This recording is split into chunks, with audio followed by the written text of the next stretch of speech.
ശബരിമല യുവതി പ്രവേശനവുമായി ബന്ധപ്പെട്ട ഹർജികളിൽ മാർച്ച് 14-നകം എല്ലാ കക്ഷികളും രേഖാമൂലം നിലപാട് അറിയിക്കണമെന്ന് സുപ്രീം കോടതി നിർദ്ദേശിച്ചു.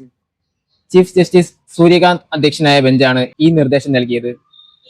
കേസ് പരിശോധിക്കാൻ 9-അംഗ ഭരണഘടനാ ബെഞ്ച് ഉടൻ രൂപീകരിക്കും.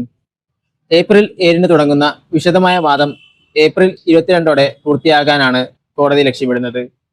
ശബരിമല വിധിക്ക് എതിരായ ഹർജികൾക്ക് പുറമെ മുസ്ലിം പള്ളി പ്രവേശനം, പാർസി സ്ത്രീകളുടെ അവകാശങ്ങൾ തുടങ്ങിയ മതപരമായ ആചാരങ്ങളിലെ ലിംഗവിവേചനവും ഈ 9-അംഗ ബെഞ്ച് പരിശോധിക്കും. ഭരണഘടന ഉറപ്പു നൽകുന്ന മതസ്വാതന്ത്ര്യവും വ്യക്തി സ്വാതന്ത്ര്യവും തമ്മിലുള്ള അതിർവരമ്പുകൾ നിശ്ചയിക്കുന്നതിൽ ഈ കേസിലെ വിധി ഏറെ നിർണായകമാകും. കേസിൽ കോടതിയെ സഹായിക്കാനായി കെ പരമേശ്വരനെ അമിക്കസ് ക്യൂരിയായി കോടതി നിയമിച്ചിട്ടുണ്ട്. സാങ്കേതിക ലോകത്തെ വിസ്മയിപ്പിക്കാൻ ഭാരതം ഒരുങ്ങിക്കഴിഞ്ഞു. ആഗോള AI ഉച്ചകോടിക്ക് ഇന്ന് ന്യൂഡൽഹിയിൽ തുടക്കമാവുകയാണ്. ന്യൂഡൽഹിയിലെ ഭാരത് മണ്ഡപത്തിൽ ഇന്ന് വൈകിട്ട് 5 മണിക്ക് പ്രധാനമന്ത്രി നരേന്ദ്രമോദി പ്രദർശന ഉദ്ഘാടനം ചെയ്യുന്നതോടെയാണ് ഉച്ചകോടിക്ക് തുടക്കമാകുന്നത്. വരും ദിവസങ്ങളിൽ ലോകരാജ്യങ്ങളിലെ തലവന്മാരും വലിയ ടെക് കമ്പനികളുടെ മേധാവികളും ഈ ചർച്ചകളിൽ പങ്കുചേരും. വികസ്വര രാജ്യങ്ങളുടെ ഇടയിൽ നടക്കുന്ന ഇത്തരത്തിലുള്ള ആദ്യത്തെ വലിയ AI ഉച്ചകോടിയാണിത്.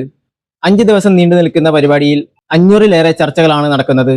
ഇതിൽ പങ്കെടുക്കാൻ 3000-ലധികം വിദഗ്ധർ ഡൽഹിയിലെത്തിയിട്ടുണ്ട്.